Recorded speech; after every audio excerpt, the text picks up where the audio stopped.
A figura ao lado apresenta um molde para a construção de uma pirâmide hexagonal regular. Tudo bem sobre o que é uma pirâmide hexagonal regular? Para montar essa pirâmide, basta recortar o molde seguindo as linhas contínuas. Deixa eu ver aqui. Ok. Dobrar corretamente nas linhas tracejadas e montar a pirâmide usando as abas trapezoidais para fixar sua estrutura com um pouco de cola. Tá. Sabendo que cada um dos triângulos tracejados com... Peraí, nesse molde é isósceles, eu já estava lendo na linha de cima. Com lados medindo 5 e 13.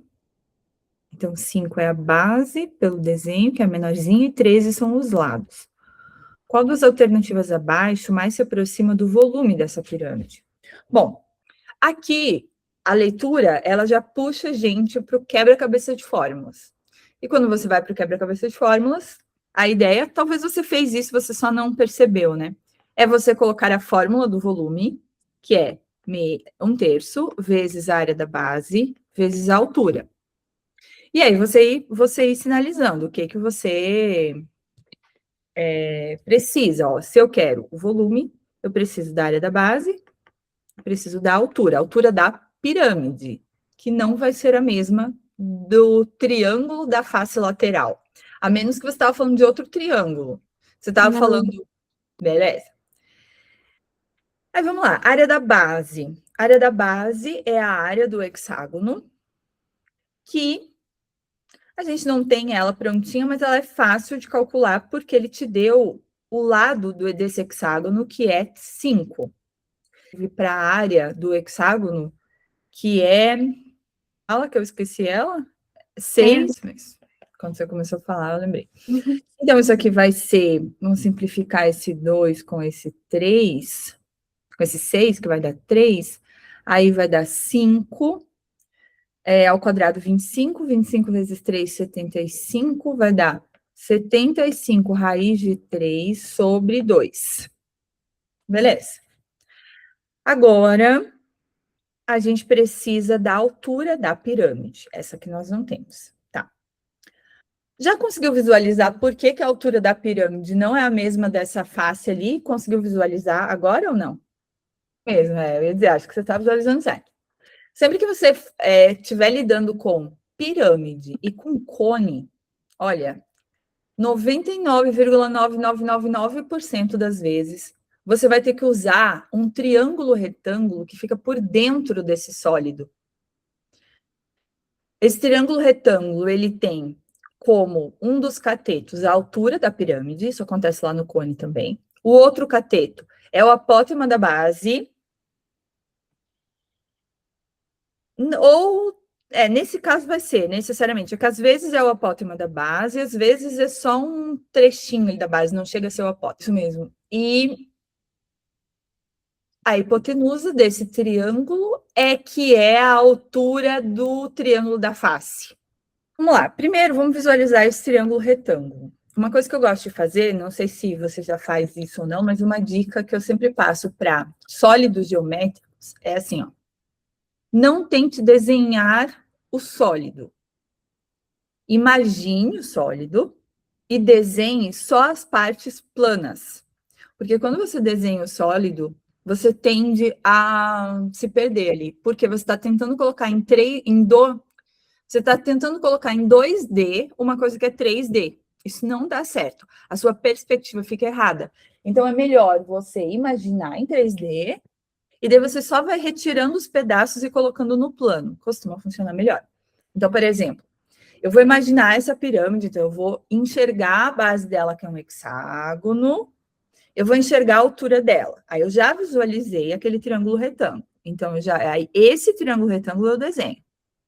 Até para eu não perder as informações no meio do caminho. Ó. Então, eu vou identificar quem é quem. Isso aqui é o H que eu estou querendo, que é a altura da pirâmide. Isso daqui eu vou chamar de H maiúsculo, que é a altura do negócio aqui, ó. Ah, acabei de perceber. Tá, já te dou essa dica, mas a princípio, essa daqui Aí isso aqui eu coloco aqui. E esse outro cateto, ele vai ser... Consegue visualizar isso aqui? Ele vai ser isso aqui? Era isso que você tinha visualizado? Ó, vou chamar ele de A e vou identificar esse A aqui assim, ó. Tá. Eu não tenho nenhuma dessas, ó.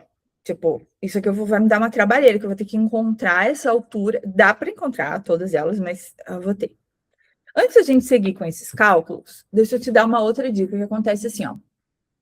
Quando você está no cone, triângulo retângulo, que tem no meio dele ali, que é o triângulo retângulo que faz a rotação para formar o cone, ele é sempre formado pelos mesmos elementos. O cateto maior é a altura do cone, o cateto menor é o raio da base e a hipotenusa é a geratriz do cone, ok? Tá. Uhum. Só que na pirâmide, você tem duas versões desse triângulo. E você deve escolher conforme a conveniência, o que fica mais fácil de você calcular. Como assim, duas versões? Espera aí que alguém me ligou aqui e aí puxou meu negócio. Ó, que duas versões? Imagina lá, não vou desenhar porque ele fica pior, tenta imaginar. Você tem lá na base o hexágono. Aí você posiciona aquele triângulo retângulo ali. O cateto maior dele vai ficar como se fosse um eixo preso bem no centro do hexágono e em cima no topo da pirâmide, certo? Imagina isso. Tá. Agora imagina que você consiga girar esse triângulo assim, ó. Consegue visualizar isso? Tá. Você pode posicionar ele alinhado com o meinho do lado aqui da pirâmide. Tenta sempre imaginar lá na sua cabeça. Ó, imagina o hexágono ali, você consegue posicionar aquele cateto aqui assim, ó, alinhado com o meio da lateral ali do hexágono. Tirar ele um pouquinho aqui assim, ó, e fazer com que essa pontinha aqui do cateto dele fique alinhado com isso aqui, ó. Consegue visualizar isso ou não? Quando ele estiver alinhado com isso daqui, a hipotenusa do triângulo retângulo vai ser o lado do triângulo da base. Consegue visualizar ou não? Quando ele estiver alinhado com o meio da lateral ali, tipo, com o ponto médio, vamos dar nomes, para o ponto, quando a pontinha lá do triângulo estiver relacionada, estiver alinhada com o ponto médio da aresta do hexágono, a hipotenusa vai ser a altura do triângulo lateral. Se estiver alinhado com o vértice do hexágono, a hipotenusa é o lado do triângulo lateral. Tudo bem? Então, isso é uma coisa que você tem que lembrar dentro de pirâmide, que é uma coisa que você não tem com cone, porque cone, tipo, é só o círculo que tem ali na base. Então, isso aqui favorece se você alinhar diferente. Por exemplo, nesse caso aqui, parece que compensa mais você colocar ele alinhado com o vértice. Por quê? Porque daí essa medida aqui, ó, que seria aquele H, vai ser o lado do triângulo que vale 13. Você já tem ele. Tudo bem? Uhum. E esse A aqui, só é que você vai ter que trocar. O A vai ser isso aqui, ó. Só que você também já tem ele, porque um hexágono ele é formado por 6 triângulos equiláteros. Como Sim. isso aqui é 5, o A é 5. Tudo bem isso aqui? Uhum. Tá. Agora, você consegue calcular o H bem facilmente e voltar lá para fazer o volume. Veja se você consegue finalizar ela.